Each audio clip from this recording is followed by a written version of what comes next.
At our engagement party, she joked I'm marrying him for the money, obviously. Everyone laughed. I laughed too and replied, "Good thing we signed a prenup this morning, right?" The color drained from her face as her parents looked at her, stunned. I, 31 male, thought I was living in a romantic comedy. Turns out it was more like a heist movie where I almost played the mark. Saturday was supposed to be our engagement party. Cassidy, 28, and I had been together for 2 years, engaged for 3 months. I own a software development company that I built from nothing. Not gonna lie, I do pretty well. About $400,000 a year after taxes. Cassidy works as an influencer and part-time yoga instructor, makes maybe $30,000 on a good year. The engagement party was at her parents' country club. Fancy stuff.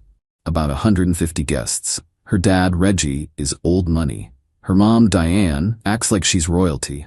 They've always been weird about my background. I grew up poor, put myself through state college, built my business working 80-hour weeks. But they loved that their daughter landed someone successful. During speeches, Cassidy had a few champagnes, maybe more than a few. Her cousin asked how she knew I was the one. Cassidy laughed, that tinkling laugh she does. Well, I looked at my bank account, then looked at his, and thought, I could get used to this. People chuckled uncomfortably. Her dad shifted in his seat. Her cousin pressed on. But seriously, you love him, right? Of course, I love everything about him. His house, his Tesla, his investment portfolio. More laughter, but nervous now.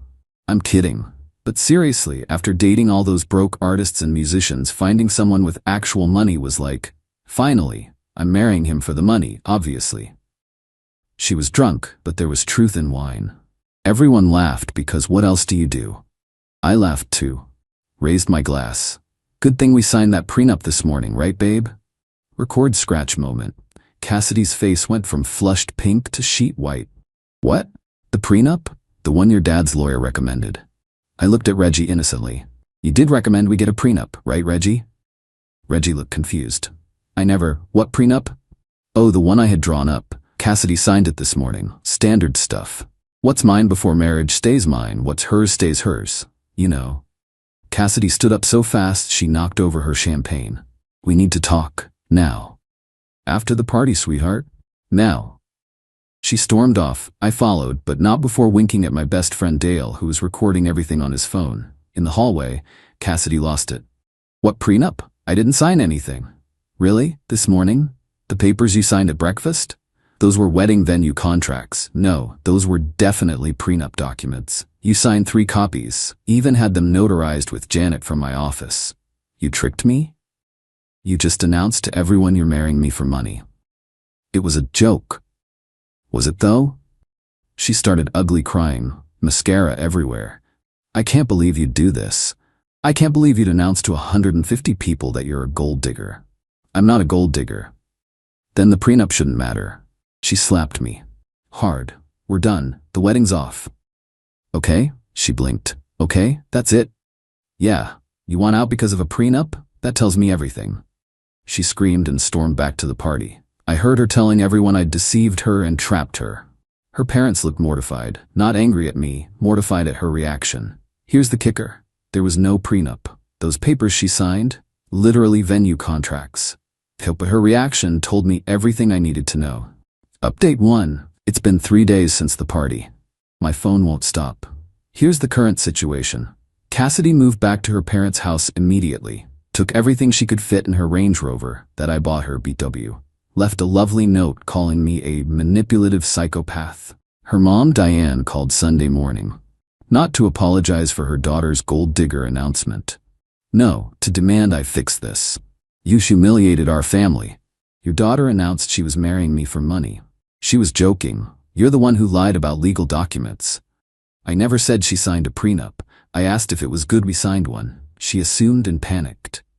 You tricked her into revealing her true character? Yeah, I guess I did. She hung up. Reggie called an hour later. Different energy entirely. Son, I need to know, is there actually a prenup? No, long pause. But she thinks there is, apparently. And she broke up with you because of it? Within 60 seconds of thinking she'd signed one. He sighed. I'm sorry, I suspected. The way she talked about your money, but I hoped I was wrong. Yeah, well, for what it's worth, I think you dodged a bullet. Thanks, Reggie. But Cassidy wasn't done. Oh no. She went full nuclear on social media. Posted this long rant about narcissistic abuse and financial manipulation and how I preyed on her trust. Conveniently left out the part where she announced she was marrying me for money. Her friends piled on.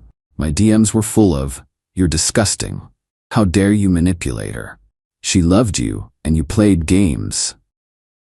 Then Dale posted the video. The whole thing. Her money comments. Her marrying him for the money, obviously. Everyone's uncomfortable laughter. My prenup comment. Her meltdown. The narrative flipped instantly. Comments went from attacking me to, did she really just admit to being a gold digger? The way she panicked about a prenup says everything. He's smart for testing her. Cassidy tried damage control. Posted that the video was edited and taken out of context. Dale posted the full, unedited version. An hour and 43 minutes, including her whole drunken speech about how exhausting it was dating men without money. But the best part? My business lawyer reached out. "Hey, just saw the viral video. Quick question. That Range Rover you bought her? Is it in your name or hers?" "Mine. Insurance too. Want it back? Can I do that?" "You're not married. No prenup needed for gifts you haven't legally transferred. It's still your property if the title's in your name." Interesting. Update 2. Yesterday I had the Range Rover repossessed. Legal? Absolutely. It was in my name. I paid for it. Insurance was under my policy. Petty? Maybe. Satisfying? Absolutely. Cassidy called me from her friend Piper's phone. I blocked her number. "You stole my car." "My car. Check the title." "I'll sue you." "For what? Taking back my own property? It was a gift." "Prove it. Show me where I transferred ownership." "You're a monster." "I'm a monster who still owns a Range Rover." She hung up. 20 minutes later, Diane called. "Return the car immediately." "No. We'll call the police." "Please do. I have all the paperwork showing it's mine." "You gave it to her." "I let her use it. Big difference." "What do you want? Money? An apology?" "I want nothing. I'm done." She made a mistake. She revealed who she really is, and so did you, by focusing on the car and not your daughter announcing she's a gold digger. But then things got interesting. Cassidy's friend Piper reached out privately. "Hey, you probably don't want to hear from any of us, but you should know something. Cassidy's been bragging for months about how she was going to secure the bag with you. She had a whole plan. Marry you, quit working, have a kid quickly to lock it down. She literally has a Pinterest board called Trophy Wife Life with pictures of your house." I asked Piper to send screenshots. She did. Holy hell. The Pinterest board was extensive. Pictures of my house with captions like future home base, screenshots of my company's valuation, links to articles about how to get pregnant fast after marriage, posts about maintaining attraction until the ring is secured. But the most damaging? A group chat with her friends where she detailed her 5-year plan.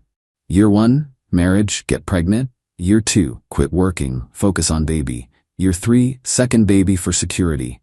Year 4, start spending more, normalize high expenses. Year 5, if divorced, get maximum support with 2 kids.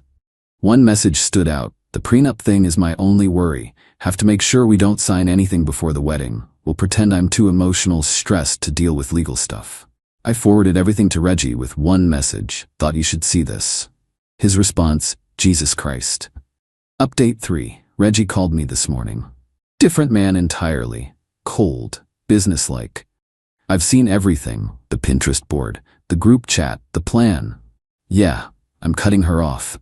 "That seems harsh." "No, you don't understand. I built my wealth to give my children opportunities, not to enable this. She's 28 years old, living off my money, planning to con a good man. You saved me from funding a worse version of her." Reggie, "I've already called my lawyer. She has 30 days to find a job in her own place. The credit cards are canceled. The allowance is done."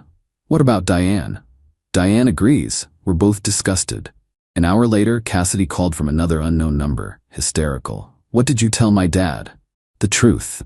He cut me off. The cards don't work." Sounds like a personal problem. "This is your fault." "No, this is your fault. You made the plan. You wrote it down. You shared it with friends. Those were private conversations that Piper shared with me. Maybe choose better friends." "I'm going to be homeless. You're 28 with a college degree. Get a job." "I hate you." Good, makes this easier. But she wasn't done. That afternoon, she showed up at my office. Security called me down. She looked rough. Mascara-stained face, hair a mess, wearing sweats. The influencer facade was gone. Please, she begged. I'm sorry, I didn't mean any of it. I love you. No, you don't. I do. The money stuff was just jokes. Stupid jokes.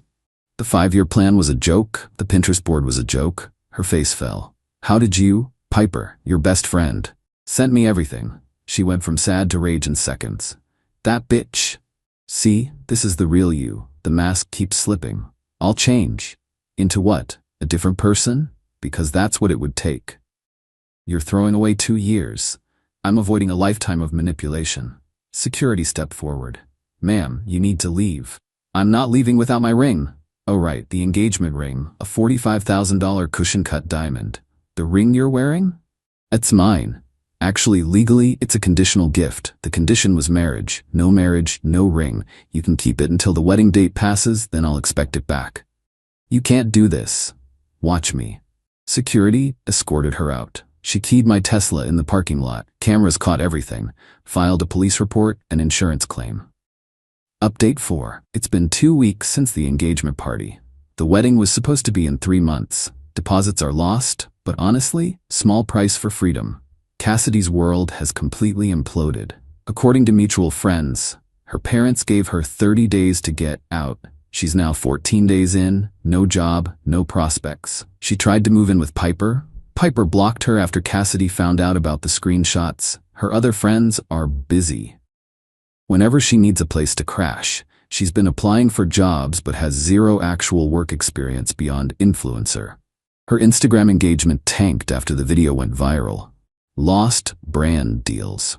She's sleeping on her cousin's couch, but here's where it gets really good. Remember the Range Rover? Well, turns out she'd been telling everyone it was a push present for agreeing to have kids after marriage. Posted about it constantly. My future baby daddy treating me right, blessed, Range Rover mommy. So when I repossessed it, people started asking questions. Where's the car? Why is she taking Ubers? The truth came out, she never owned it. I let her use my car. The image crumbled. Then Diane reached out, not to apologize, but with intel. You should know Cassidy is planning something. What now? She's been talking to a lawyer about suing you for breach of promise. Claims you verbally promised to marry her and she suffered damages when you withdrew. That's not how that works. I know, but she's desperate. Also, she's been contacting your ex-girlfriends. What? Looking for dirt. Trying to find anyone who'll say you were abusive or manipulative. She wants to destroy you. Why are you telling me this? Because you're a good man who almost became my son-in-law. And because my daughter has become someone I don't recognize. Or maybe I'm finally seeing who she always was. The ex-girlfriend thing was real. My ex Riley texted me. Hey, just FYI, your ex-fiancé messaged me asking if you were ever abusive. I told her you were the best boyfriend I ever had, and she was an idiot for losing you. She blocked me, lol. My other ex, Zoe, sent similar. Cassidy contacted me fishing for dirt. I told her to get therapy. Should I be concerned? Then came the lawyer letter. Some ambulance chaser demanding $200,000 for emotional damages, loss of lifestyle, breach of verbal contract, defamation. My lawyer laughed. Actually laughed. Sent back. She admitted on video to marrying for money. No verbal contract exists. Truth is an absolute defense against defamation. Counter notice for the keyed Tesla, $8,000 in damages. Haven't heard back. Final update. Been half a year since the engagement party disaster. Figured I'd give one last update since people keep asking. The wedding date came and went. I spent what would have been my wedding day in Cabo with Dale and some buddies.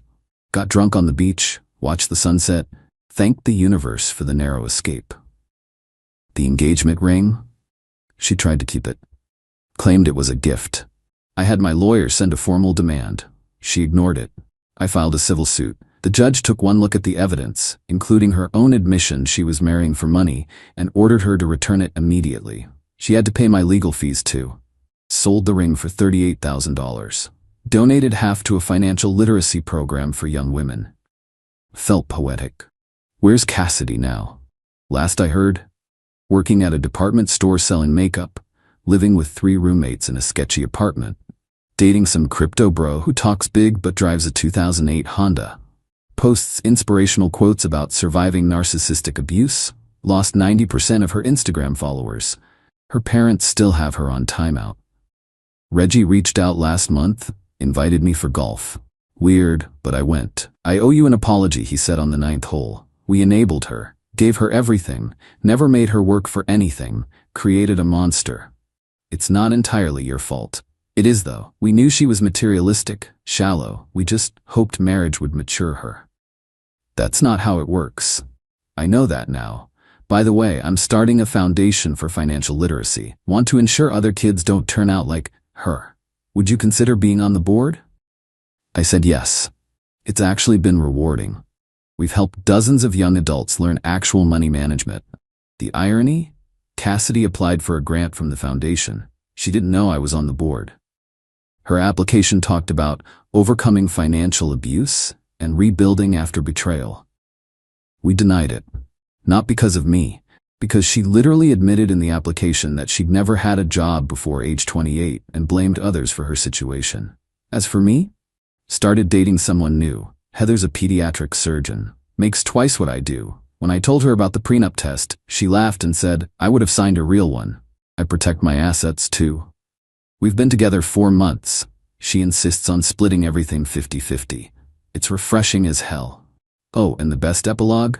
Cassidy's crypto bro boyfriend? He convinced her to invest her makeup counter savings into his revolutionary coin. It crashed.